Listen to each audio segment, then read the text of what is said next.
बादल देवनाथ जी, दुर्गा पूजा पंडालों को बिजली में सब्सिडी मिलनी चाहिए और पंडितों को जो है वो पंडितों को भी पैसा मिलना चाहिए। ये तो आपको 2019 में याद आया, और 2011 से जो है आप इमामों को जो पैसा दे रहे थे वो 2011 से था। जय श्री राम को लेकर ममता बनर्जी का रिएक्शन सबके सामने है। चुनाव के नतीजे आने के बाद बंगाल में क्या हुआ ये सबके सामने है, और आप सीए का विरोध करके भी कहते हैं आप हिंदू के समर्थन में, ये कैसे माने बताइए? अब मेरा तो आंसर भी तो ले लीजिए, मैं आपका सारे सवाल का जवाब मैं दूंगा। ब्राह्मण इमाम भाता भी यहाँ पर दिया जाता है, ब्राह्मण भाता भी यहाँ पर दिया जाता है। जैसे राशन फ्री जब से मोदी जी राशन बंद कर दिया 2019 सितंबर से, और यहाँ पर फ्री राशन में मिलता है, सुबह टाइम में 10 लाख रुपया मिलता है, घर घर में 10,000 रुपया मिलता है, खादी में पैसा मिलता है, और रोड पर जल पर 500 घर पर पानी सब कुछ यहाँ पर मिलता है। जान से मृत्यु तक यहाँ पर पैसा मिलता है, आप जानते हैं? आइए ना कन्याश्री में राष्ट्र संघ। अरे मैं क्या हूं, मैंने देखा है सर। और रूपा गांगुली तो कह रही है कि अगर हिंदू के साथ कुछ हो जाए आप सुनते नहीं, और मुसलमान के और दूसरों के साथ हो जाए तो दौड़ कर जाते हैं। ये रूपा गांगुली कह रही है वहां से, मैं नहीं कह रहा हूँ। सुनिए ना, और पार्लियामेंट से रूपा जी तो पार्लियामेंट में है, रूपा जी खुद जानते हैं पार्लियामेंट से 10-20 परियोजना के ऊपर सर्टिफिकेट दिया गया है ममता बनर्जी को।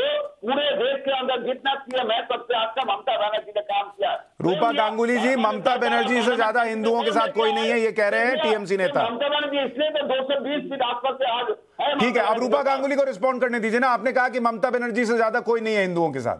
रूपा गांगुली,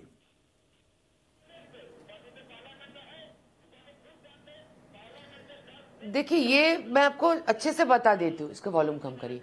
ये बेसिकली ना डोल की राजनीति है। आपको एक बात याद दिला दूं, इस इलेक्शन से पहले ममता जी ने 2-4 जगह पे ऐसे सीधा खुल के बताए हैं कि मुसलमानों एकत्रित हो जाओ और हमारे साथ हमारा ध्यान रखा करो। आप थोड़ा सा ध्यान करिएगा, आपके पास रिकॉर्ड होगा ना, आप निकाल के उसको देखिएगा, चलाइएगा। उन्होंने सीधा तौर पे बोला था कि मुसलमानों एकत्रित हो जाओ। और मैं आपको ये बात भी बताना चाहती हूँ, तो सिर्फ ममता बनर्जी को अकेले में दोष मत दीजिए। ये सीपीएम भी ऐसे ही छुपे रुस्तम खेल खेलते थे, ये थोड़ा कवर अप करके खेलते थे। अभी टीएमसी एकदम हाथ पैर फैला के खेल रहे हैं। हमारा एक ही हमारे दीदी को पूरे देश के जो विरोधी लीडर, टॉप विरोधी लीडर मोदी ममता बनर्जी ने, और ममता दीदी को एक महिला को कहा, मोदी जी ने ओ दीदी करके तो अपमान किया। वो अपमान तो आपको भी दिया, आपको नहीं। अरे भाई, ममता बनर्जी आज मुद्दा नहीं है। रुकिए 1 मिनट, बादल साहब 1 मिनट रुकिए।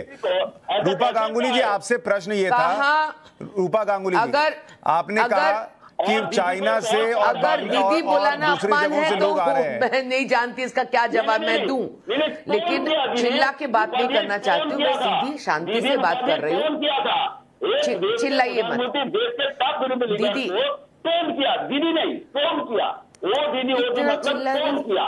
और नंदीग्राम में जैसे दीदी के ऊपर पहुंचाया, ये तो बिल्कुल गलत था। क्या चिल्लाना सिर्फ आपको आता है क्या?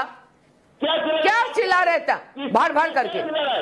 आपको अगर एक औरत से बात करने की तमीज नहीं है तो आपकी सरकार और ये पश्चिम बंगाल के जो लोग आप लोग चलाते बादल देवनाथ जी एक करके बोलिए। आप जब बोल रहे थे तो सब सुन रहे थे। बादल जी, आप लगातार बोल रहे हैं, फिर मुझे ऑडियो कम कराना पड़ेगा, और कोई ऑप्शन नहीं है सर। है करके चिल्ला रहे हो। बादल जी 1 मिनट प्लीज, ऑडियो फिर कम कर दूंगा, उनका ऑडियो कम कीजिए। रूपा जी, आप पूरी बात कीजिए, फिर बाकियों को भी बोलना है ना सर, सब बैठे हुए हैं, फिर वो लड़ाई चल रही है। रूपा गांगुली, आप बात पूरी कीजिए। अब मैं आपको एक बात बताना चाहती हूं, बीएसएफ अपना काम ठीक से करने के लिए बहुत बार पश्चिम बंगाल खास करके, क्योंकि करीबन 4,000 किलोमीटर का वो एरिया है बांग्लादेश बॉर्डर, वो पश्चिम बंगाल के साथ जुड़ के पूरा आता है, तो 1,000-1,200 के ऊपर पश्चिम बंगाल का ही बॉर्डर है। मैं आपको एक छोटा घटना बताती हूँ, प्लीज मुझे डेढ़ मिनट 30 सेकंड्स दे दीजिए।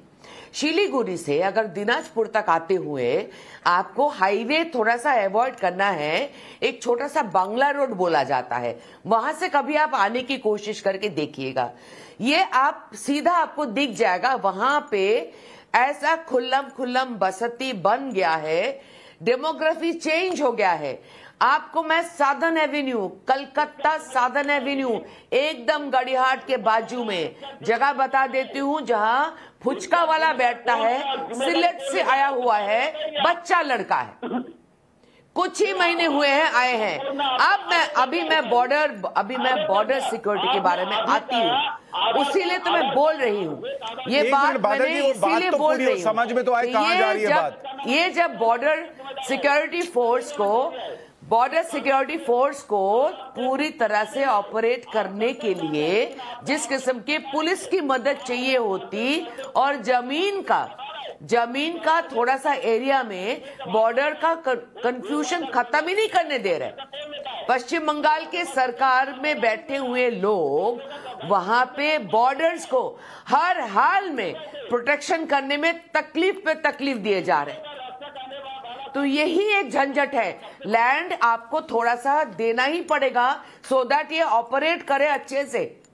अभी लैंड बढ़ाने की कोशिश की जा रही है कि कुछ जगह पे लैंड एक्स्ट्रा चाहिए, एटलीस्ट वो ऑपरेट करे, देखभाल करे, आना जाना करे, किसी का घर छीना नहीं जा रहा है। मैंने इसको सुना, अब आने जाने के लिए वो बॉर्डर इलाका का, उसमें भी इन लोगों का झंझट शुरू हो गया।